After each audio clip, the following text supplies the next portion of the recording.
on. You guys give perfect praise to Allah, and when this day goes God with Allah, and Allah man but one, and not is to Ali, who's Allah's prophet. Giving honor to all true and divine prophets, namely Jesus, Muhammad, Buddha, Confucius, and Noble Drew Ali. Giving honor to the harbinger for Noble Drew Ali, Marcus Mosiah Garvey, who did pave the way for born nation to come out prophet.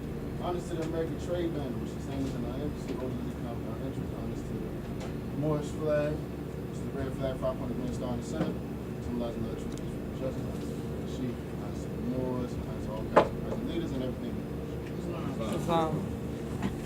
Happy Holy Day. Happy Holy Day.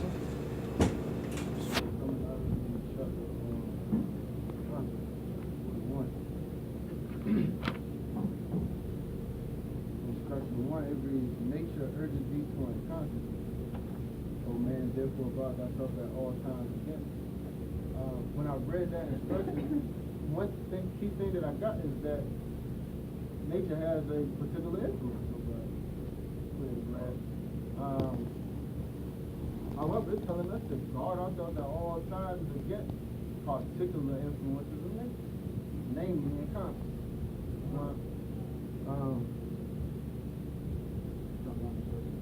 Those who gave thee a body furnished it with weakness, but he who gave thee a soul armed thee with resolution. Employ and thou art wise, be wise, and thou art happy. And we have touched on this in the Quran study class because it's letting us know that our resolution is coming through the soul plan. And the actions of the soul is thinking, understanding, reasoning, and will. So it's once again bringing us back to having to think our way out of it. Just like when we look at salvation. It's a 3-step ladder. First step is belief, that's what man thinks. Next step is faith, that's what man knows. And then the last step is fruition, man himself being what he knows. So it's the same concept. We're just fully understanding that now. And that's why we were given a soul, so that we can function on the plane of soul. Because through the plane of soul, we find resolution. Now, it says, employ it. It's kind of funny because it's letting us know that we already have. It's funny, when you're building with people that are conscious or awakened or even some more. And people feel that, this sense of attainment when it comes to knowledge. Like, I got it. But we have to understand that knowledge is infinite. It's inscrutable. Right. You never can have it all. It's always a point. It's always, you can learn from, not even can learn, you should learn from literally each and everything. I've been reading the Analects of Confucius, and he says in there, everything that you see or hear is instruction from the universe. Islam. So we have to keep those things in mind. Now it's saying, he who gave thee a soul armed thee with resolution, employ it. It's like, yeah, we know that we all have what we have, though. Yeah, we know we're all not the average. That's what we feel like, because we are continuing sometimes, continuing our learning, we feel as if we've already reached it. Islam, you gotta remember, heaven is not a place to be reached, man. It's a place like you gotta stay there. Stay there. So it's saying, he who gave thee a soul armed thee with resolution, employ it. Employ it. Like, yeah, we know what you have, but you have to use it. Islam is like, we have so much, but we don't use it. And, may neglect a particular concern or things like that. So, yeah, it's letting us know that, yeah, you got it, but employ it. Just like how it says, it also, the advantage doesn't lie in possessing a good thing, but knowing to use it. So not only knowing how to use it, but knowing to use it, knowing when to use it, knowing why to use it. How, you get what I'm saying? So so employ it, and thou art wise, be wise. So basically, it's saying, yeah, we know that you have it, but if you are what you say you are, then use what you say you got. Instruction 4, let him who doeth well beware of how he boasteth of it, for rarely is it of his own will. And that's a major key. Actually, these two instructions right here, instruction 4 and 5, we can kind of get a draw on the difference between a Muslim and a Muslim, because that did come up recently. Because, I mean, if you ask a Muslim, they'll tell you, you know, Muslim submits to the will of Allah.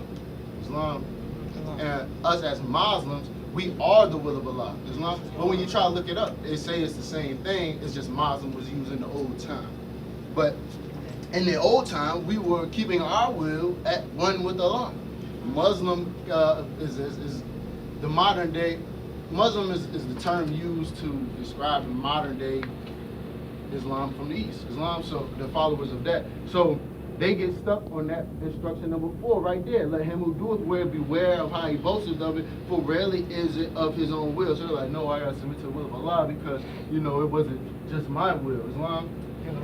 But what the Prophet is bringing us is a step further. Instruction 5 is not the event of an impulse from without, born of uncertainty and forced by accident, depending on someone else. To the end to action is due praise. Now, whenever we get to those parts of the Quran where it seems confusing or I ain't really get it, we cannot skip over. That's why I say if I be here all week, man, I'm right. I'm gonna find me over there to the library. You know? So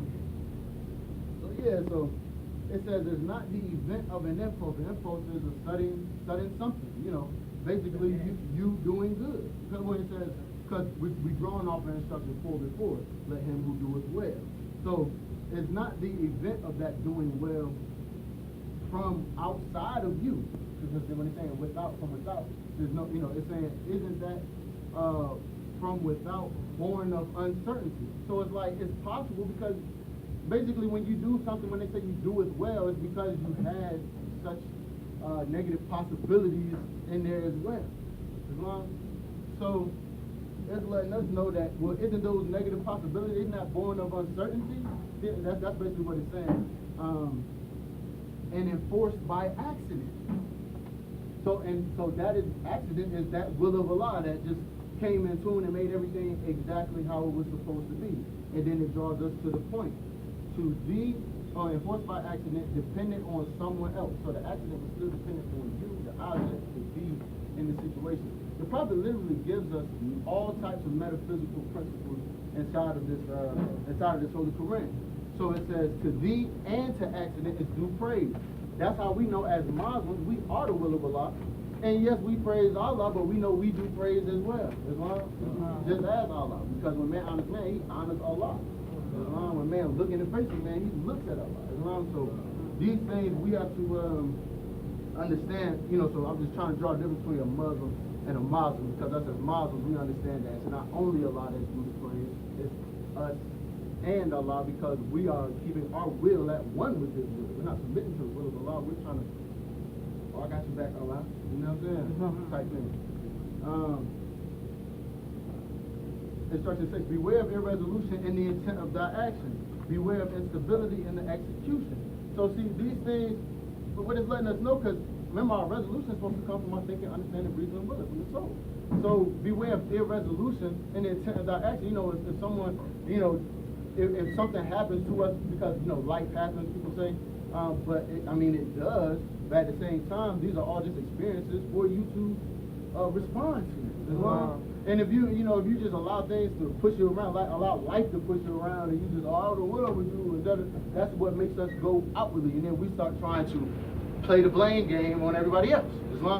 So what we have to do is beware of that type of irresolution in the intent of our actions. Just think about whenever you're doing something, or even if you are upset about something, like, what is this going to bring me? How is this going to bring me to resolution? If not, then I'm having irresolution in the intent of my actions. Beware of instability in the execution. So when you have your intentions locked in, you have to stick with it and follow through. Beware of instability. If you're going to do it, because if you hesitate and then start, it's never as strong as it should have been, or as good as it would have been if you'd have just been stable from start to finish. So if you are going to do it, do your 110%. That's basically what the chapter is drawn. It says, instruction 7, what reproacheth reason more than to act contrariety? Reproacheth means like to disappoint. Like what disappoints reason, which is one of the actions of your soul, more than to act contrarieties?